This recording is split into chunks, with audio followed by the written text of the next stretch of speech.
Tantor Audio, a division of Recorded Books, presents Apocalypse Z, Book 5, by Baileigh Higgins, narrated by Kristin James. Chapter 1. Amy. Amy stared at the familiar scenery of Fort Detrick as it flashed past the windows, lit by the truck's yellow headlights. It looked much like she remembered, yet it felt alien. She'd only been gone a few days, but it seemed like an eternity. She'd experienced too much, hurt too much, to be the same again. I've changed. Jenny shifted next to her, whimpering in her sleep, and Amy reached out a soothing hand. There, it's okay. You're safe now. The child drifted back to sleep, and Amy brushed the hair from her forehead with gentle strokes. A wave of protectiveness washed over her, and she wondered what it felt like to be a mom. Maybe not a mom. I'm too young for that. Rather, an older sister. Amy leaned back and closed her eyes, thinking about that.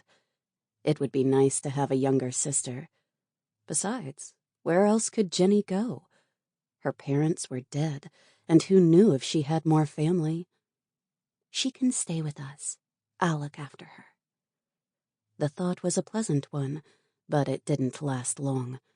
The truck's interior stank of tobacco and chewing gum. It was a queer combination that caused her stomach to churn. It reminded her of Red. Every time she closed her eyes, she was taken back to the moment he had her in his grip. She could still feel his fingers crushing the life from her flesh and the smell of his breath in her nostrils. Amy gasped and jerked upright, trying to dispel the awful memory. Go away. You're dead. Grissom glanced at her. Who's dead, Miss Amy? Amy shook her head. It doesn't matter. It was some guy who chased after me when I escaped. Some guy? Grissom asked with a frown. Did he hurt you? He did. Or he tried. But he's dead now, Amy replied. Grissom's expression tightened, and his voice turned flat. So you killed him? Amy blinked, a tiny worm of confusion wriggling inside her brain at his reaction. Yes, but I had no choice. It was either him or me. Grissom flashed her a quick smile. Of course, Miss Amy. I'm not mad at you. I'm mad that someone would try to hurt an innocent girl.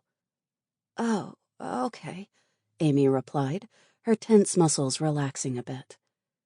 It's been terrible. Grissom nodded. I can only imagine. But you're safe now, I promise. Thanks, Amy said, rubbing one hand across her eyes. Tired? Grissom asked. Exhausted, she replied. Why don't you close your eyes for a bit? He asked. I'll wake you when we get to the infirmary. Okay, Amy replied, snuggling closer to Jenny's warmth. You just forget about him.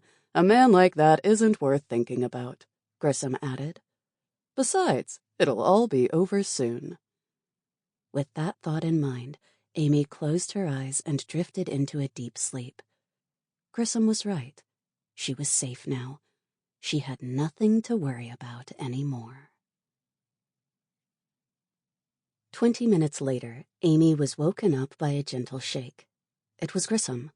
We're here, miss, just like I promised. She blinked at the outline of a building that loomed behind him, its silhouette lit by the moon and stars. Where are we? Grissom laughed. You must have slept harder than I thought. It's the infirmary, and your brother's waiting for you inside. My brother? In an instant, the fog cleared from her mind. She vaulted out of the truck with a glad cry. Alex! Grissom grabbed her by the arm. Whoa there, calm down, missy. Remember, he might still be alive, but he's hurt badly. Don't go jumping on him now. Amy sobered, her smile falling away. In her joy, she'd almost forgotten the severity of Alex's injuries. Oh, right. Let me walk you to the door, Grissom said, offering his arm like a real gentleman. Amy hesitated. "What about Jenny?" "The little girl?" Grissom asked. "I'll come back for her." "No, she should stay with me. She'll get scared otherwise," Amy insisted. Grissom's smile tightened, but he shrugged. "All right, hold on. Let me fetch her." He opened the passenger door with care before scooping the sleeping child into his arms. Jenny mewled, but didn't wake up, and Amy took the opportunity to grab her shotgun. She thrust it through her belt and tucked her jacket over it without anyone noticing. While she might be safe, she'd learned the hard way that having an ace up your sleeve was never a bad thing. Nor was the hatchet that rode on her other hip. She followed Grissom and Jenny up the stairs to the entrance. A security guard met them with a rifle slung across his chest and a cigarette dangling from his lips. He eyed Grissom before nodding. "Good evening." "Good to see you too, Spitz," Grissom replied while pointing his chin at Amy. "Look what I found. The girl who was kidnapped." Spitz's blonde eyebrows rose, and his blue eyes scrutinized Amy's slender form. "That's a surprise. She made it back here on her own." "She did. Tough little thing, ain't ya?" Grissom asked as he shot Amy a smile. Amy didn't answer as she shifted beneath the two men's gaze. For some reason, she was feeling uncomfortable. The hair on the back of her neck prickled and her stomach churned. "Anyway, she picked up a kid along the way, and I thought it best to bring them both straight here. Is there a doctor in tonight?" Grissom continued. "Dr. Hayes is on shift," Spitz replied. "Again?" "He's always here. The man will work himself to death one day," Spitz replied with a shrug. "Go on in." "Thanks." "Is there anything I can do for you?" Spitz asked with another long look at Amy. "I haven't had a chance to let anyone know she's back yet," Grissom answered. "Could you let them know?" Spitz gave a slow nod before dropping his smoke. The stub sizzled in the snow as it died, a faint trace of smoke and tar the only remains.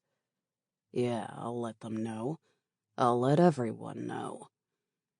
Amy stared at him, puzzled by his manner. "You mean Sergeant Dean, Sergeant Lamini, and Dylan?" Spitz smiled. "Of course I mean them. Your friends will want to know you're okay." "Thank you," Amy replied, though something was still bothering her, and she lingered in the doorway. A stiff breeze plucked at her collar with icy fingers, which sent a ripple of premonition down her spine. Something was wrong, but she couldn't place her finger on it. "Coming?" Grissom called. "It's warm inside, and your brother is waiting." Thoughts of Alex chased away the worry that nagged at the back of her mind, and she turned away from the mysterious Spitz. His creepy smile was the last thing she saw before the infirmary welcomed her with its sterile arms. Grissom was right. It was a lot warmer inside than out, and not even the smell of disinfectant could bother her. All that mattered was that Alex was alive and waiting for her. That, and they were safe. Jenny and her. Ethan emerged from a doorway in the hallway ahead and paused when he spotted them. His frown smoothed away when he recognized Amy, and a broad grin enveloped his face. "Amy, is that you?" Amy ran the last few steps and threw herself into his arms. "It's me. I escaped. Can you believe it?" "Of course I can believe it. You're a tough cookie." "And I just heard that Alex is still alive. Is it true?" Amy asked. "I thought he was dead." "He's alive, but he's very badly hurt." Fear wormed its cold fingers into her stomach. "Can I see him?" "Of course, but he's probably sleeping right now, and I'd rather you don't wake him," Ethan said. "He needs his rest." "I won't bother him, I promise. I just want to see him," Amy said. "I understand. But first, tell me what happened to you. Where's Tara?" Amy shook her head. "It's just me. She's still a prisoner. Ethan's face fell. That's terrible news. Yes, but now you can rescue her. I know where she's being kept, Amy answered with an excited grin. We can get her back. You know where she is? Ethan asked, his face lightening. Then tell— Excuse me, Doctor, Grissom interrupted. But shouldn't you examine the girls first? They've been through a lot, and Miss Amy's been injured. Injured? Where? Ethan asked with an immediate look of concern.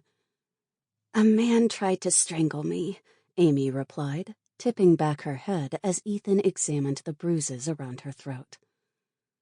I've already arranged to let her people know she's back. Maybe it would be best for her to save her story until they can all get here, Grissom added. Yes, of course, Ethan replied. In the meantime, I'll take care of the girls. Thank you for bringing them here. If you don't mind, I'd like to stay, Grissom added. It's okay. I can handle it from here, Ethan replied, signaling to a nurse to collect the still sleeping Jenny. I'm sure you can, but I feel responsible for the two ladies, and I'd like to make sure they're safe, Grissom replied. Safe? Ethan inquired with a sharp tone. You think they are in danger? I'm sure they're not, but there's a chance that some of King's men might still be among us, Grissom answered, drawing himself up until he stood tall. I'd like to watch over them until Sergeant Dean arrives. All right, permission granted, but stay out of my way. Understood? Ethan said. Yes, Doc, Grissom answered, inclining his head. You won't even know I'm here. Yeah, I've heard that before. Ethan turned to Amy. Come, my dear, I'd like to get a closer look at those injuries of yours. He offered his arm to Amy, and she took it with a sense of relief. It felt good to be with friends again. As Ethan led Amy to an examination room, Grissom followed behind them like a faithful guard dog. Once or twice, she glanced at him over her shoulder, her mind whirling with mixed emotions. On the one hand, she was grateful to him for being so kind. And yet, there was something off about him. Not everything he said felt genuine. As for Spitz, that man gave her the creeps. Over here, Ethan said, and she shrugged off her misgivings. I'm just paranoid. She entered a small room and sat down on the bed with her legs dangling in the air. The nurse laid Jenny down on an opposite bed and closed the door with a firm click. That left Grissom on the outside, a situation he wasn't pleased with, judging by the look he gave the poor woman. Still, it was nice to be away from the strange soldier, and Amy breathed a sigh of relief. She waited while Ethan had a quick look at Jenny. The girl complained a bit, but fell asleep again as soon as he was done. Afterward, he turned to Amy. She's in good health. No injuries or signs of malnutrition. I'm glad to hear that. She's been very brave this entire time. Where did you find her? It's a long story. Well, children need their sleep, Ethan said, nodding to the nurse. Could you please prepare a room for these two and tuck the little one in? Of course, Doctor, the nurse said.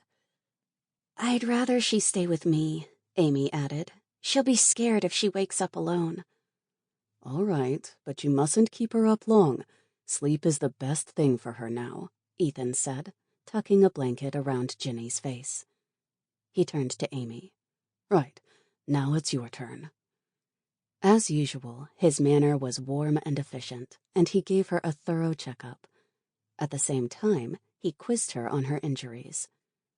In answer to his queries, Amy shared an abbreviated version of her adventures with him. Toward the end, he asked, So this man, this Red, he hit you? He slammed my head into the wall, Amy replied with a wince as Ethan probed the back of her skull. I can feel the lump. It doesn't appear to be fractured. He shone a light into her eyes. I don't think you have a concussion either, but we'd better keep an eye on it. If you experience any nausea or dizziness, report to me immediately. Okay. There's not much I can do about your throat except give you medicine for the pain and swelling. The same applies to your back. Ethan shook his head. I'm so sorry this happened to you. Thanks, but I'm okay. As long as we get Tara back, I'll be fine. Ethan nodded. Where are they keeping her? At George Mason University outside Manassas. They have a biomedical research lab off campus that's perfect for her research. Does King want the cure? Yes, he does. He wants a vaccine, too. I was just there to keep Tara in line. He wants you to work for him as well, but you weren't at home the night they came for us. Asshole. Just another wannabe king of the castle, Ethan muttered as he gently scooped Ginny into his arms. I'll take you to your brother now. She can stay with you while you see him, but after that, you must go to bed. I insist. I understand, Amy replied. As long as I know he's going to be okay. He'll be fine. He's strong. You both are, Ethan said with a faint smile. He led the way through the hospital to the patient ward. A guard stood at the entrance next to the counter, where 2 nurses were on duty. They greeted Ethan with polite smiles. Good evening, Dr. Hayes. Are you here to see our patient Alex? Yes, I brought his sister for a quick visit, Ethan replied. He's sleeping at the moment, one of the nurses replied. And wasn't his sister? The other asked. Kidnapped, yes, but she escaped and would like to see her brother for a moment, Ethan added. She won't disturb him. The nurse shrugged and waved them through. Doctor's orders. I'll wait here, Grissom said, flashing a charming smile at the 2 women. He turned to the security guard. I could take over for a while and give you a quick break? The guard nodded. Thanks. I'll be back in 15 minutes. The man marched down the corridor, and Grissom turned back to the nurses. So, ladies, what are you called? As he leaned on the counter, they snickered and laughed, eager to introduce themselves. I'm Amanda. Brenda, pleased to meet you. Such lovely names for such lovely ladies. Oh, God. With a loud snort, Ethan turned away, and Amy had to smother a giggle as she followed. Clearly, the doctor was in no mood for romance. He led her toward a room with a single bed in the middle. In it lay Alex, his pale face in the dim light. A couch lined one wall, and Ethan deposited the sleeping Ginny onto it. I'll leave you alone for a short while to do my rounds. Not too long, though. Both you and Ginny could use a good night's rest. Thanks, Amy said, her voice rough with sudden emotion. Ethan left the room, and she edged closer to the bed. Alex was fast asleep, his features slack in slumber. Wires crisscrossed his body, while tubes and needles hooked him up to several IVs. A monitor beeped in the corner, and the smell of disinfectant hung thick in the air. Oh, Alex, I'm so sorry, Amy said, reaching out a tentative hand. She touched his arm, tracing the blue veins beneath the skin. He was deathly pale, and it hurt to see him like that. Don't worry, I'm here now. I came back. After a while, she grabbed a nearby chair and perched on the edge. It was an awkward position with the shotgun stuck in her belt, but she wasn't about to dump it. After careful maneuvering, she managed to sit. I'm not going anywhere without a gun again. Ever. With both hands wrapped around Alex's forearm, she lay her head down on the bed. Her eyes roved across his face. He looked so different from the strong and vital brother she was used to. A bundle of nervous energy that never stopped moving or doing. Now he lay immobile, frozen in time. Amy didn't try to wake him. She was content merely being by his side, and after a few minutes, her eyelids drooped. She was tired, more tired than she'd ever been in her entire life. Sleep stole over her consciousness. Just a few minutes, That's all I need. Chapter 2. Grissom. Grissom watched Dr. Hayes leave without budging from his spot on the counter. He kept up his negligent pose and lazy stance until he was confident the doctor was gone. Only then did he straighten up and reach for his radio. A glance reassured him it was set to the right frequency. The two nurses were laughing at something he'd said, but he hardly heard them. Now was his chance. He raised the radio to his lips. Spitz, come in. It's Grissom. Over. This is Spitz. Over, came the crackling reply. Did you contact everyone? Over, Grissom asked. I did. They're all ready and waiting. Over. Grissom heaved a sigh of relief. He couldn't afford any more mistakes. The next few minutes had to go as planned, or he was doomed. King would kill him if he failed again. He raised the radio and issued a command. Operation Cleanup is a go. Over. Roger that, Spitz replied. We're on our way. Over. Grissom pocketed the radio with a smile and turned back to the nurses. They were staring at him like he'd grown a second head, and Amanda asked, What was that? Nothing you need to worry about, little lady, he answered with a crooked smile. She eyed him with open mistrust before pushing her chair back. I think I'd better call the doctor. Grissom's smile grew stiff. Now, why would you want to do that? To check on the patient, of course, she said with a weak smile. He's due for an examination. Is he now? What's Operation Cleanup? Brenda asked, her brows knitted together. Amanda shot her a look that could kill and hissed, Shut up, Brenda. What? Brenda asked, her look of confusion deepening. Wow, you really aren't the sharpest pencil in the packet, Grissom said with a snort. As I said, it's nothing for you to worry about. Okay, Brenda replied in faltering tones. And I'm sure the doctor will be back soon, Amanda. No need to run after him. Sit down, Grissom commanded in no uncertain terms. Amanda hesitated, her body tensed for flight. At that moment, the security guard returned with a cup of coffee in his hands. He paused when he spotted Grissom and frowned. It didn't take much to pick up on the tense atmosphere. Is everything all right here? What's going on?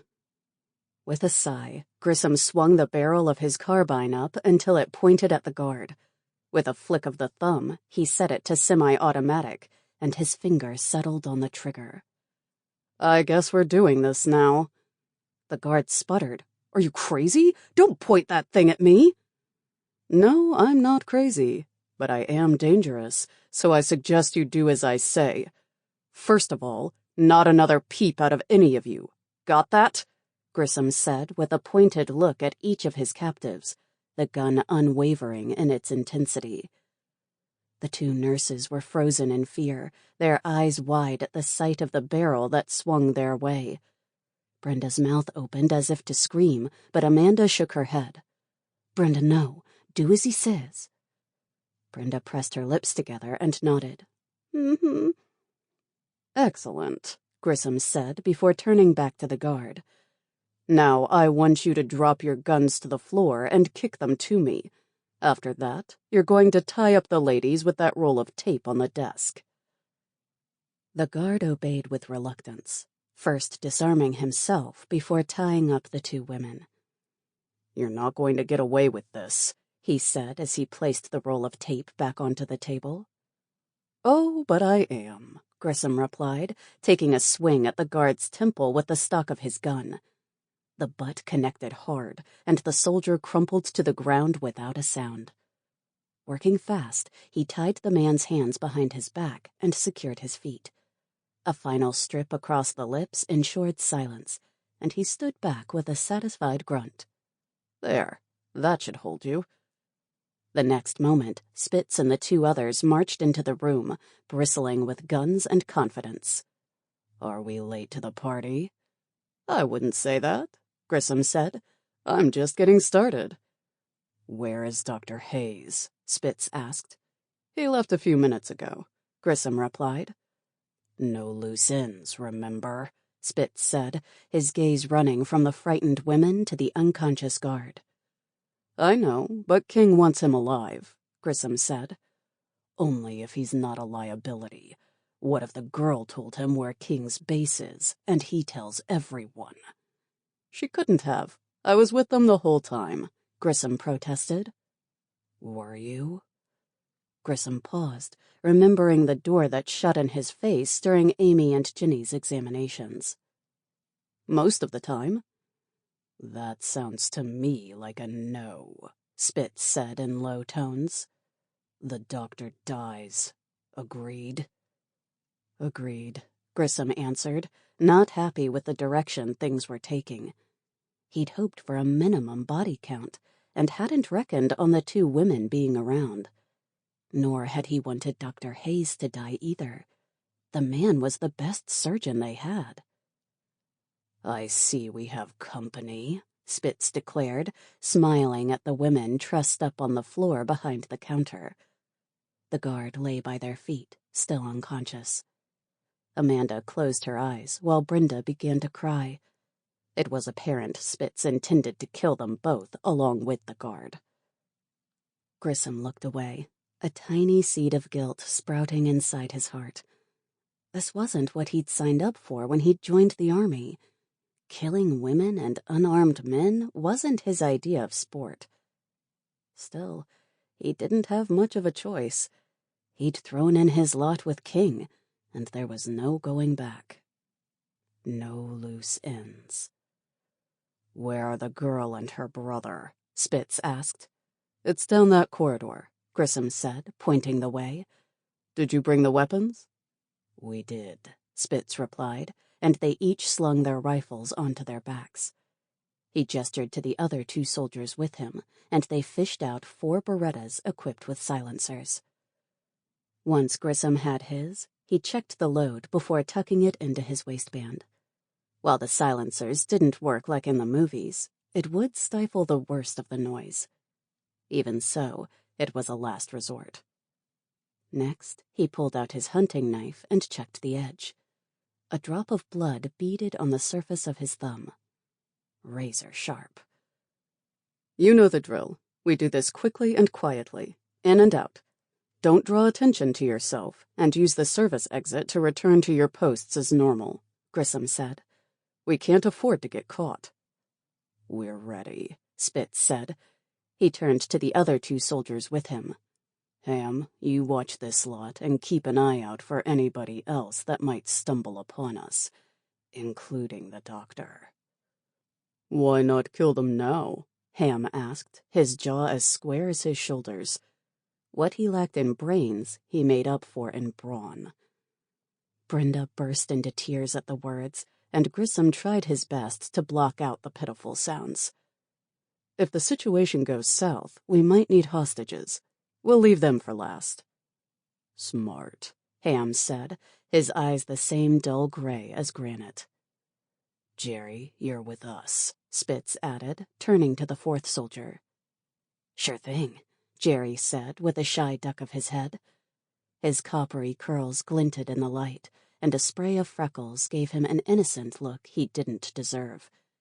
He was as deadly as a venomous snake, cold and remorseless.